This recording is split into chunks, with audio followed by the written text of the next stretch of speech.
Monkey pox virus is an outbreak. इसका मतलब यह होता है कि मंकी पॉक्स डिजीज के केसेस सडनली और रैपिडली इंक्रीज कर गए हैं और वो स्प्रेड कर रहे हैं कंट्री टू कंट्री।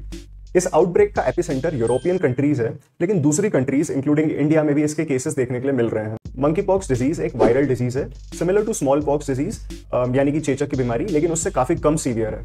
इसके सिम्टम्स, क्योंकि ये एक वायरल डिजीज है, जनरल वायरल फीवर जैसे सिम्टम्स हो सकते हैं, जैसे कि high grade fever with chills, body एक, बैक एक, लिम्फेडेनोपैथी, गठानों का बड़ा हो जाना।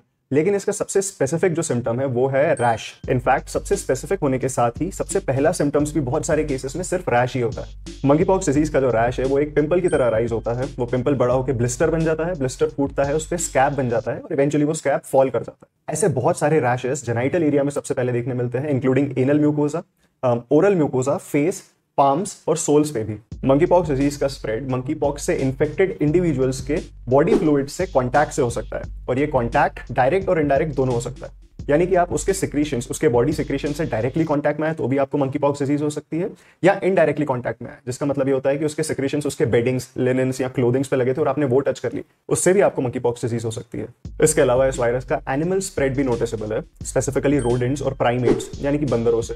उनकी बाइट, स्क्रैच, उनका मीट या उनके प्रोडक्ट्स या उनके सिक्रीशन से भी आपको मंकी पॉक्स डिजीज हो सकती है। एंड वेरी इंपॉर्टेंटली, एक इन्फेक्टेड प्रेग्नेंट फीमेल अपने फीटस को यानी कि अपने बच्चे को मंकी पॉक्स वायरस ट्रांसफर कर सकती है थ्रू प्लेसेंटा।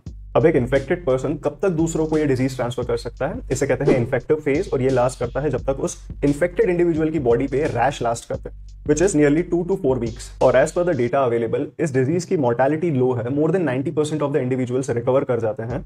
एंड एक इंपॉर्टेंट बात, इस डिजीज के आउटब्रेक में 90% से ज्यादा इन्फेक्टेड इंडिविजुअल्स वो है जो गे पॉपुलेशन से बिलोंग करते हैं, यानी men who have sex with main. इस डिजीज का कोई स्पेसिफिक ट्रीटमेंट अवेलेबल नहीं है, दूसरी वायरल इलनेसेस की तरह ये भी सेल्फ लिमिटिंग है, provided you are a healthy individual. But WHO ने अपना हाईएस्ट लेवल ऑफ अलर्ट जारी किया है मंकी पॉक्स से रिलेटेड, जिसे कहते हैं public health emergency of international concern. इसका मतलब होता है कि वो डायरेक्ट कर रहे हैं दूसरे नेशंस को to come together and break the transmission of the disease.